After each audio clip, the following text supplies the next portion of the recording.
Next 9 live देख रहे हैं आप और मैं हूं आपके साथ प्रज्ञा सिंह। पूर्व कांग्रेस नेता हार्दिक पटेल आज यानी कि 2 जून को भारतीय जनता पार्टी में शामिल होने वाले हैं। इस बात की पुष्टि खुद हार्दिक ने न्यूज एजेंसी NIA से बातचीत में की है। आपको बता दें, हार्दिक पटेल ने बीती 18 मई को कांग्रेस पार्टी से इस्तीफा दिया था। हार्दिक का इस्तीफा पार्टी के लिए एक बेहद ही बड़ा झटका है, क्योंकि गुजरात में इसी साल विधानसभा चुनाव होने हैं।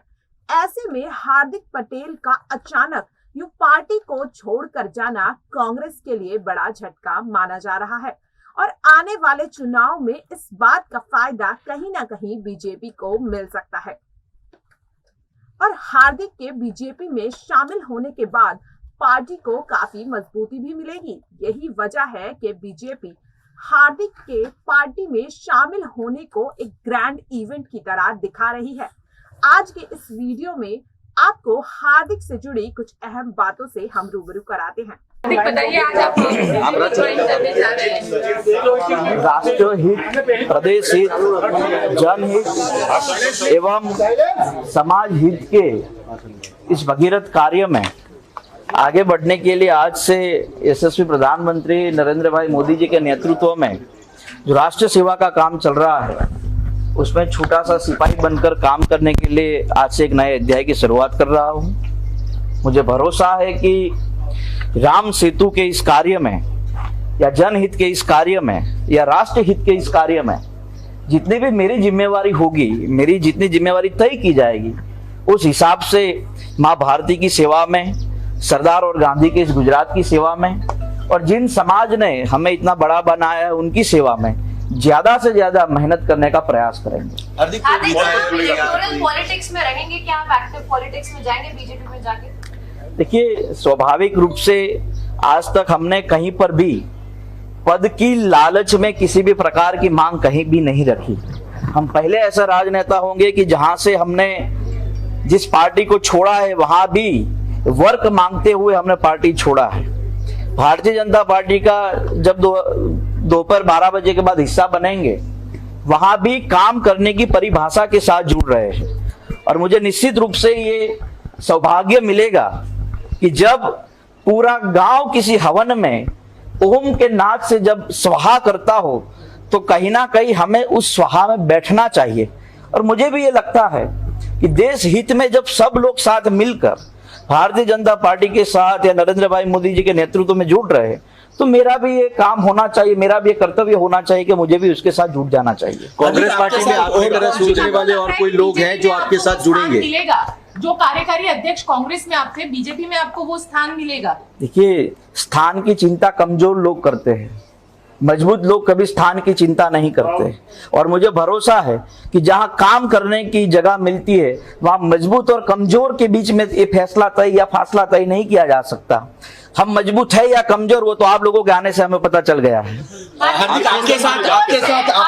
आपके साथ विधायक कांग्रेस के या कोई बड़े नेता आने वाले दिनों में भाजपा जा सकते हैं? बहुत जल्द, हर 10 दिन। हार्दिक का जन्म 20 जुलाई 1993 को अहमदाबाद के वीरकाम में हुआ। 28 साल के हार्दिक पाटीदार समुदाय के बड़े नेता हैं। उन्होंने पाटीदार समुदाय को OBC में शामिल करने की मांग को लेकर एक बड़ा आंदोलन किया था। बात अगर हार्दिक की शुरुआती पढ़ाई की जाए तो हार्दिक की शुरुआती पढ़ाई दिव्य ज्योति स्कूल वीरगाम से हुई है। इसके बाद वो अपने पिता के साथ उनके व्यवसाय में मदद करने लगे और 2010 में हार्दिक ने शहजादानंद कॉलेज अहमदाबाद से BCom की पढ़ाई की। कॉलेज के दौरान ही हार्दिक ने छात्र संघ के महासचिव पद के लिए चुनाव भी लड़ा और शानदार जीत हासिल की। शायद यही वो वक्त था जब हार्दिक को राजनीति में जाने की प्रेरणा मिली। हार्दिक पटेल के पिता भारत पटेल पेशे से एक व्यवसायी हैं। हार्दिक ने एक इंटरव्यू में बताया था कि उनके पिता हमेशा से ही भारतीय जनता पार्टी के समर्थक रहे हैं और जब हार्दिक पटेल ने कांग्रेस पार्टी का दामन थामा था तो वो उनके इस फैसले से नाखुश थे। हार्दिक पटेल के पिता ने गुजरात के पूर्व मुख्यमंत्री और उत्तर प्रदेश की मौजूदा राज्यपाल आनंदीबेन पटेल के चुनाव प्रचार में भी काफ़ी ज़्यादा काम किया है। हार्दिक पटेल की मां का नाम उषा पटेल है। हार्दिक पटेल ने अपनी बचपन की दोस्त किंजल पारिक से 27 जनवरी 2019 को शादी कर ली थी। आपको बता दें, दोनों बेहद एक दूसरे के अच्छे दोस्त हैं और अच्छी बॉन्डिंग के चलते दोनों शादी के बंधन में बंध गए। हार्दिक की पत्नी किंजल पारिक ने NLB की पढ़ाई की है। इसी के साथ किंजल ने BA और MA करने के बाद ह्यूमन रिसोर्स का कोर्स भी किया है। 15 जुलाई 2015 को हार्दिक पटेल की बहन मोनिका को जब गुजरात सरकार की छात्रवृत्ति नहीं मिली, वहीं दूसरी ओर मोनिका की एक दोस्त को कम नंबर आने पर भी छात्रवृत्ति के लिए चुना गया। ये देखकर हार्दिक पटेल ने इसके खिलाफ आवाज उठाना शुरू कर दिया था और 9 सितंबर 2015 को हार्दिक पटेल ने नवनिर्माण सेना का गठन किया।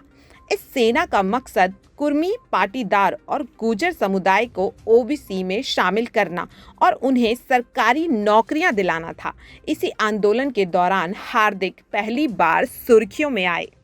आपको बता दें, 12 मार्च 2019 को हार्दिक ने कांग्रेस पार्टी में शामिल होने का फैसला किया था और मात्र 16 महीनों में ही कांग्रेस पार्टी ने हार्दिक को गुजरात में कांग्रेस के कार्यकारी अध्यक्ष का पद सौंप दिया था। इसी साल 18 मई को हार्दिक पटेल ने कांग्रेस पद से इस्तीफा दे दिया है। साथ ही हार्दिक ने कांग्रेस के नेतृत्व पर भी कई गंभीर आरोप लगाए हैं। चलिए अब आपको बताते हैं कि आखिर हार्दिक के युग पार्टी को छोड़कर जाने से कितना नुकसान पहुंचेगा। हार्दिक गुजरात के पाटीदार समुदाय के बीच काफी ज्यादा लोकप्रिय हैं। हार्दिक एक युवा हैं और गुजराती नेता होने के चलते आम लोगों के बीच हार्दिक की अच्छी पकड़ है। अब उनकी पार्टी छोड़ने का काफी असर कांग्रेस पर पड़ेगा।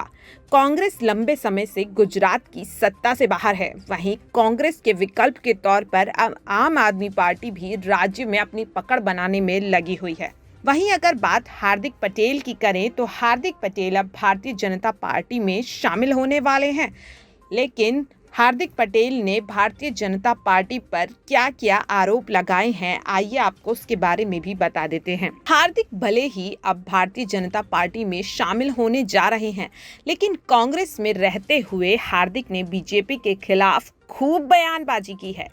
यूपी विधानसभा चुनाव के दौरान वाराणसी में कांग्रेस के लिए प्रचार करने गए हार्दिक ने प्रधानमंत्री नरेंद्र मोदी के खिलाफ जमकर भाषण दिए। उन्होंने कहा कि नरेंद्र मोदी लोगों को गुमराह करने का काम करते हैं। इसी के साथ हार्दिक ने पेगासस जासूसी मामले में भी केंद्र सरकार पर निशाना साधा। हार्दिक ने कहा, मैं तो पहले से ही कह रहा हूं कि सरकार लोगों की जासूसी करवा रही है। इसी के साथ हार्दिक ने बीजेपी पर गुजरात में बदहाल स्थिति का आरोप भी लगाया था। हार्दिक ने कहा था कि गुजरात में कानून व्यवस्था पूरी तरह से ध्वस्त हो चुकी है। इसी के साथ हार्दिक ने बीजेपी पर उन्हें जान से मारने का भी आरोप लगाया था। जब भाषण देते समय एक संदिग्ध व्यक्ति ने हार्दिक को थप्पड़ मारा था, तब हार्दिक ने कहा कि जिस व्यक्ति ने उन पर हमला किया है वो बीजेपी के मंत्रियों का करीबी है। आप चाहें तो उसकी फेसबुक प्रोफाइल चेक कर सकते हैं। हार्दिक पटेल गुजरात की राजनीति में एक उभरता हुआ सितारा बनते जा रहे हैं। कांग्रेस को अलविदा कहने के बाद और अब बीजेपी पार्टी का दामन थामने तक वो लगातार सुर्खियां बटोरते नजर आ रहे हैं। हार्दिक पटेल गुजरात की राजनीति में एक उभरता हुआ सितारा बनते जा रहे हैं। कांग्रेस को अलविदा कहने के बाद और बीजेपी पार्टी का दामन थामने तक वो लगातार सुर्खियां बटोरते नजर आ रहे हैं। आपको बता दें, हार्दिक पटेल आज अपने 15,000 कार्यकर्ताओं के साथ CR पाटिल की मौजूदगी में बीजेपी में शामिल हो जाएंगे। फिलहाल के लिए इस वीडियो में इतना ही। बाकी देश और दुनिया की तमाम छोटी बड़ी खबरों से जुड़े रहने के लिए देखते रहिए Next 9 Live।